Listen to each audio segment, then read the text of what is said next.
Assalamualaikum warahmatullahi wabarakatuh. Untuk hari ini, untuk saat ini, kita akan berbicara atau akan membahas tentang mahasiswa di luar negeri, kuliah di sana, hidup di sana sendiri tanpa ada keluarga, bagaimana sih survive-nya mereka, bagaimana juga mungkin kita akan dapat info bagaimana cara kita bisa kuliah di luar negeri. Untuk teman-teman yang ingin keluar negeri mungkin bisa pantengin ini, dengarkan ngobrolan kita biar tahu nih gimana tekniknya agar bisa tembus di universitas luar negeri. Bagaimana cara untuk kuliahnya nanti akan kita tanyakan kepada salah satu mahasiswa Korea yang asli dari Bondowoso, Kabupaten Bondowoso. Namanya adalah Damar Noftahaning, panggilannya Mbak Damar. Mbak Damar ini lahir Surabaya November 97. Kemudian riwayat pendidikannya SD-nya di SDN Dabasah Arena Siswa Bondowoso. Kemudian SMP-nya di SMP Negeri 3 Bondowoso, SMA-nya SMA Negeri 2 Bondowoso, kemudian kuliahnya D4 Teknik Informatika di Politeknik Negeri Jember, kemudian sekarang sedang melaksanakan S2-nya di Artificial Intelligence Kyungpok National University Daegu Korsel. Hobinya, mungkin siapa tahu ada yang pengen tahu nih hobinya Mbak Damar ini. Hobinya Mbak Damar ini baca buku, kemudian nonton film, anime, kemudian drama, dengerin musik, baca komik, tapi baru-baru ini katanya sih lagi menggandrungi game. Nah, gamenya apa? Bisa dicek nanti di atas ada label channel game yang disukai sama Mbak Damar.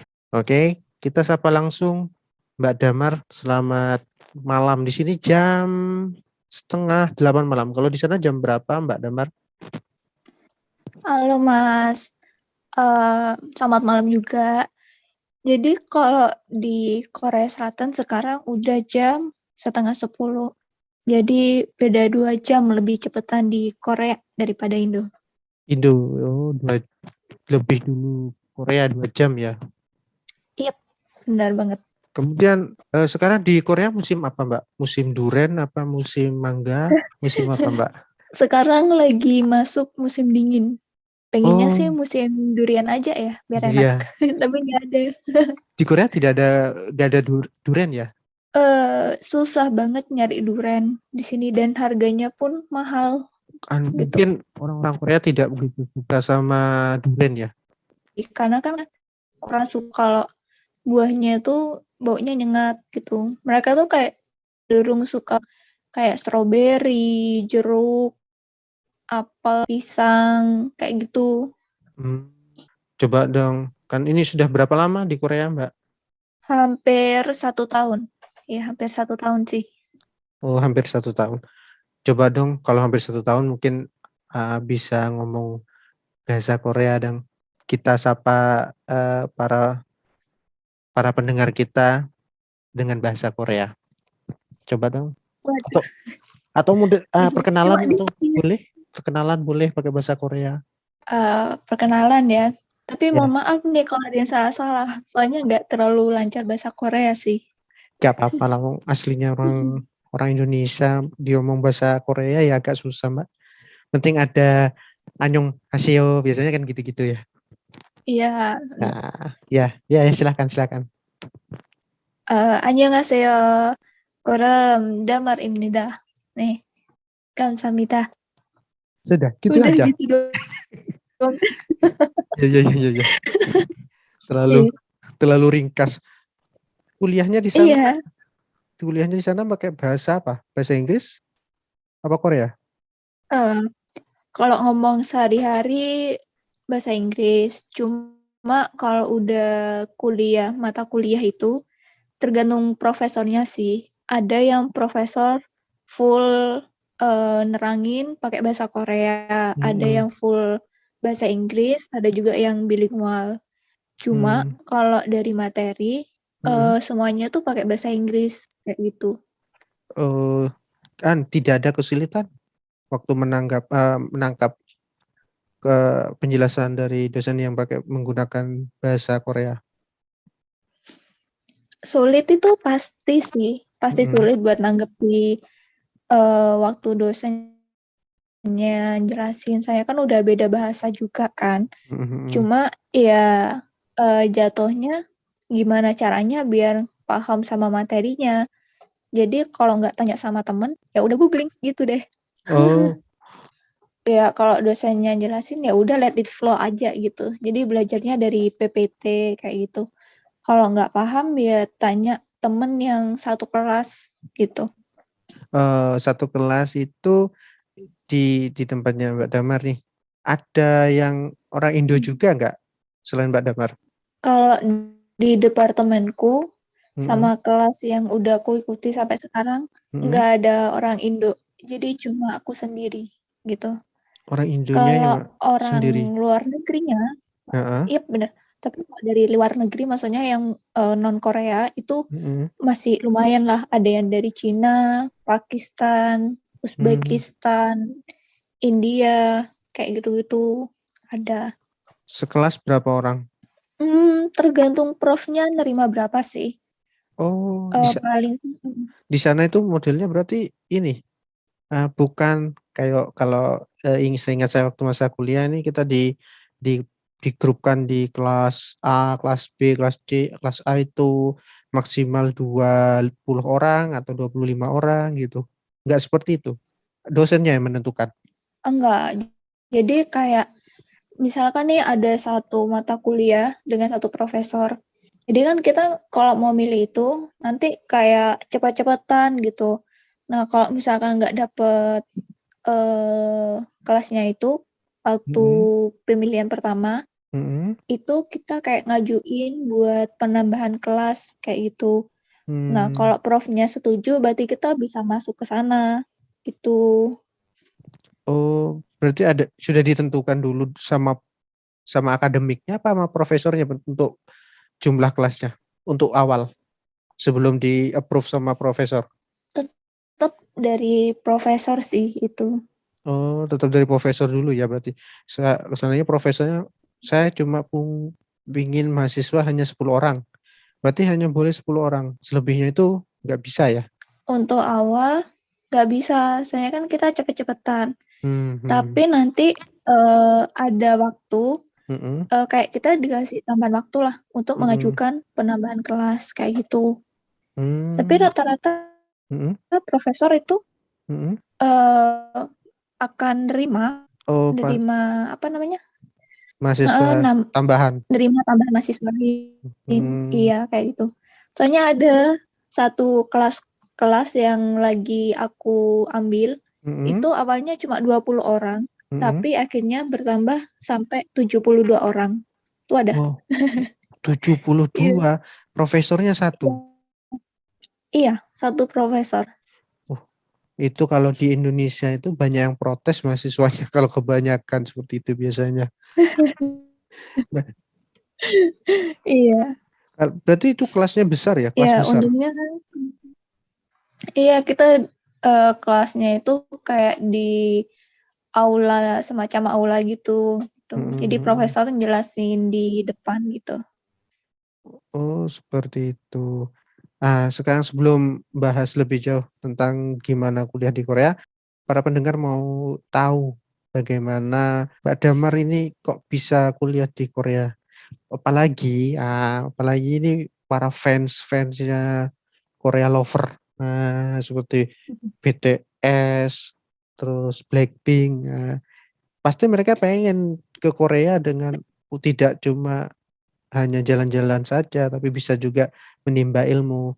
Tekniknya bagaimana? Atau perjalanannya Mbak Damar lah, nanti sekalian disebutkan caranya untuk mendaftarkan diri, bagaimana gitu. Monggo Mbak Damar.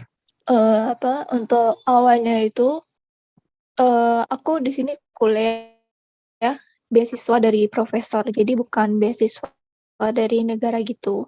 Mhm. Itu yang pertama. Terus yang kedua, Mhm. eee, dulu kan waktu masih kuliah di Poli J itu, Mhm. ada kakak tingkat yang kayak student exchange gitu kan ke Mhm. kampusku Mhm. yang sekarang. Nah, Heeh. terus, ada satu kakak tingkatku tuh kayak nyantol gitu loh. Jadi kayak, ya udah dapet profesor, lanjut kuliah di Korea gitu. Oh. Dan Mhm. yap, dan kebetulan, seniorku ini, kakak tingkatku, Heeh. dekat gitu sama aku gitu kan. Jadi pas Mhm. ditawari juga, "Ini Dek ada beasiswa nih kalau kamu mau beasiswa profesor," kayak gitu. Terus, ya udahlah aku nyoba gitu kan. Karena, Heeh. Heeh. untuk awalnya itu aku Mhm. nggak kepikiran untuk kuliah di satu negara. At Mhm. least kayak aku mikir, aku pengen lanjut kuliah nih S2. Kalau Mhm. misalkan bisa ke luar negeri, ya udah nggak apa-apa, aku ambil nih, gitu. Mhm. Akhirnya aku coba dah kayak gitu. Kalau beasiswa profesor itu, jadi Iya. awalnya kayak aku tuh ngirim email ke profesor yang punya lab ya. Jadi Iya. bukan profesor yang nggak punya lab, jadi harus dia tuh punya lab gitu. Oh, heeh. Harus ada yang punya lab atau kepala lab lah istilahnya kalau di Indonesia. Iya, bener. Terus, ngirimnya itu kayak kita mau ngelamar kerja gitu. Jadi, di emailnya kayak, "Kepada yang terhormat profesor ini dari lab ini, perkenalkan saya Damar bla bla bla bla," kayak gitu kan. Terus juga ngelampirin, apa dokumen ya, CV sama transkrip nilai, kayak gitu. Dan itu sebenarnya, untung-untungan sih, Mhm. lamarannya tuh diterima sama prof apa enggak gitu. Aku Mmm. kemarin coba ke 7 lab dan, sebenarnya diterima di 2 lab, Mhm. cuma yang jadi pertimbangannya itu, yang satu yang lab pertama itu, dia tuh masih tergolong lab baru, Mhm. jadi nggak bisa kayak ngasih beasiswa gitu, Oh, eee, gitu. dan heeh, dan satunya ini di lab-ku yang sekarang, Mhm. itu, bisa ngasih beasiswa paling nggak ada uang bulanan kayak gitu. Terus ada kayak, tambahan-tambahan intensif lah, biaya tambahan, apa, bukan biaya sih, kayak gaji tambahan kalau kita tuh Heeh. ikut kayak project atau bisa submit jurnal, sampai yang internasional kayak gitu-gitu. Ya Oh. udah akhirnya aku ambil lab yang profesorku sekarang. Mmm. Mhm. Setelah diterima, Mhm. pasti dapat LOA kan, LOA dari prof. Setelah itu LOA itu apa, lanjut, Mbak? LOA itu surat, kayak semacam gimana ya, Surat rekomendasi gitu? pernyataan sih, lebih kayak surat pernyataan kalau diterima di lab-nya dan profesorku itu bersedia untuk kayak ngasih beasiswa dan juga kayak penanggung jawab gitu loh, gitu. Oh, gitu. Itu untuk kampusnya atau untuk negara Indonesia? Untuk kampusnya sih, lebih ke kampusnya, Oh, lebih ke tuh. kampusnya. Berarti itu mungkin Iya, surat keterangan di dalamnya itu saya kan nggak tahu ya, mungkin mungkin ini tebakan mhm. saya isinya itu yang membiayai dari beasiswa Profesor A seandainya, kemudian bekerjanya juga di lab Profesor A gitu mungkin ya, semacam itulah. Iya, iya, dan juga kayak, ada keterangan, Mmm. kalau diterima di lab itu, gitu loh, Mmm. itu. Terus kalau untuk Gimana? ngurusnya di Indonesianya? Gi Pengurusan di Indonesia itu, Mhm. ngikuti syarat masuk dari universitas, kayak gitu. Ngurusi visanya harus visa belajar gitu kan? Iya, Itu maksudnya tes untuk mengikuti universitas itu tesnya di mana, Mbak? sebenarnya sama kayak tes masuk kayak di Indonesia, kayak gitu. Mhm. Cuma kalau aku itu kan kayak istilahnya, ngelamar lab-nya dulu, kalau Mhm. udah keterima di lab baru, ngelamar kampus, kayak gitu. Nah, Oh, jadi, apa, habis keterima sama prof itu, iya. aku itu ngelamar di kampusnya, jadi ngelengkapi berkas yang dibutuhin, kayak transkrip, Mhm. nilai, tapi Mhm. yang, udah translate ke bahasa Inggris, terus kayak ijazah, terus akta lahir, Mhm. terus apa lagi ya? Eee, Akta keluarga kayak gitu. Banyak pokoknya Terus ya, karena iya banyak dokumen-dokumennya. banget. Iya dan Oh, itu harus di-translate ke ke bahasa Inggris translator semua. yang iya, dan itu juga nggak bisa asal translate. Jadi kayak harus ke translator yang apa ya, bukan tersumpah sih, yang tercatat gitu loh. Ya, anggaplah yang punya Gitu. sertifikatnya ya, sertifikasi lah, Mhm. tersertifikasi Iya translatornya. iya bener banget, kayak gitu. Itu termasuk kayak kartu keluarga juga yang mau dikirim itu ditranslate juga? Iya, jadi semua berkas itu harus di-translate dulu, kayak gitu. Dan juga kalau Mhm, di sini itu, mhm. waktu mau daftar kita tuh harus ada surat rekomendasi dari kampus lama, kayak gitu. Jadi Mmm, kemarin aku itu minta 2 dosen buat ngisi surat rekomendasi yang, untuk ke kampus ini, kampusku yang sekarang, kayak gitu. ini lagi yang tak tanyakan, seperti dokumen-dokumen negara kayak akte lahir dan sebagainya sudah translate, itu sudah ditranslate, itu dibentuk dokumen lagi dan harus ditandatangani sama pejabat terkait atau hanya butuh translate saja? Jadi, kalau translate-nya itu sudah ke translator yang tersumpah gitu ya bahasanya, Iya, itu nggak perlu tanda tangan lagi atau mmm, mungkin kayak kalau ke notaris itu, tidak usah pengesahan lagi ya? nggak usah pengesahan lagi karena dia udah terdaftar kayak gitu. Dan juga Mmm, itu kan kalau translate kita rubahnya ke dokumen dulu.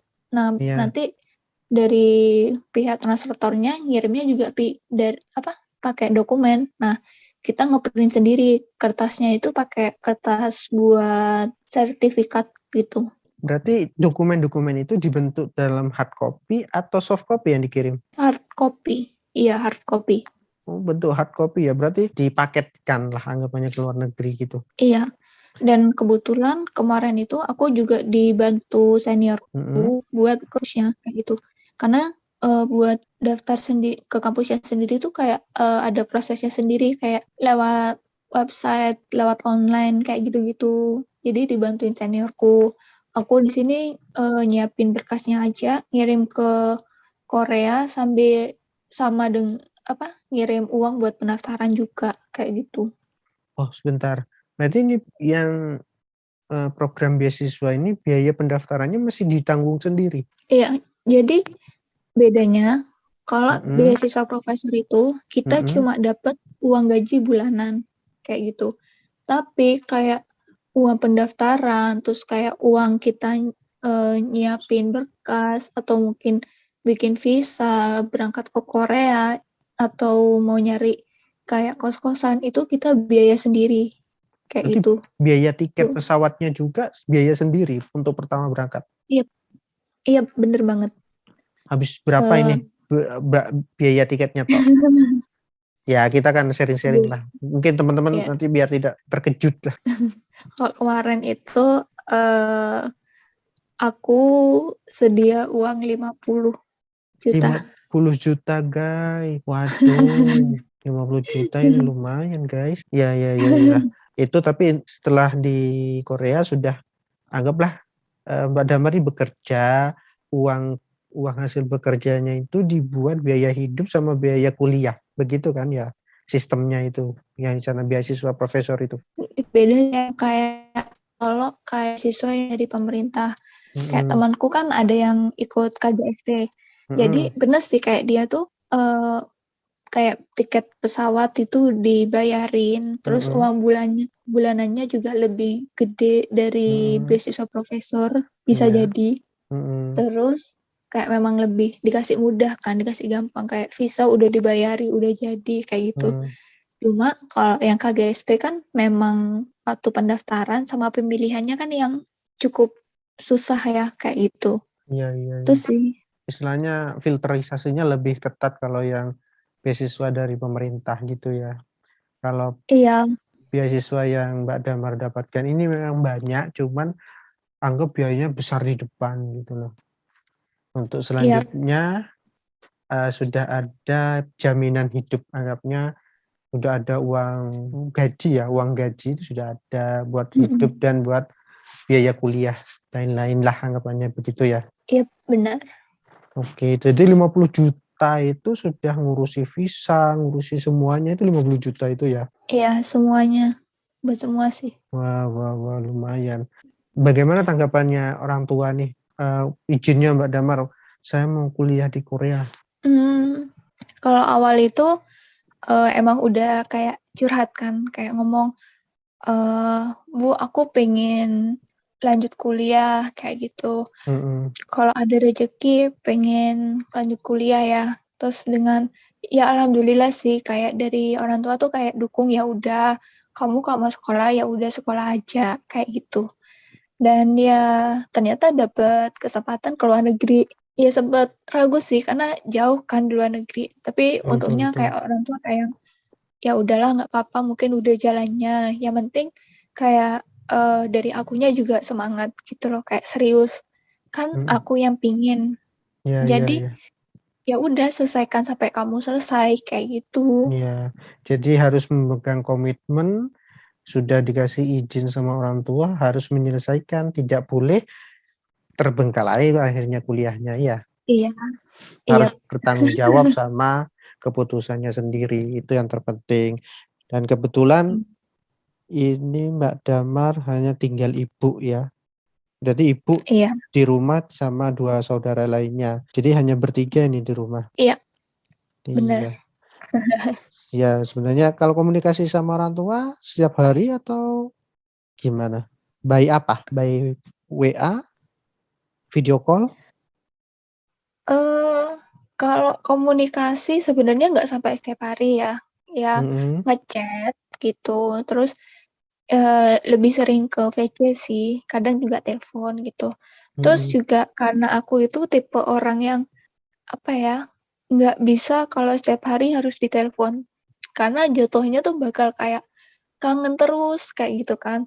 Iya Jadi iya iya. karena orang tua juga tahu, jadinya Mhm. ya telepon atau VC itu nggak setiap hari gitu. Ya Mmm. mungkin seminggu sekali atau 2 minggu sekali kayak gitu. Cuma memang, durasi waktu udah sekali nelpon tuh lama kayak gitu. Dari nada suaranya Mbak Damar ini kayaknya kangen berat sama ibu ya. Ini kayaknya sudah berkaca-kaca kayaknya di sana ini. Oke, ya semoga-modahan ibu di sana sehat-sehat saja, baik-baik saja. Nanti Amin pokoknya, Mbak Damar setelah lulus ini membawa kebahagiaan bagi ibu, kebanggaan bagi ibu, gitu aja. Semangat Mbak Damar. amin. Nah Siap, terus semangat selalu.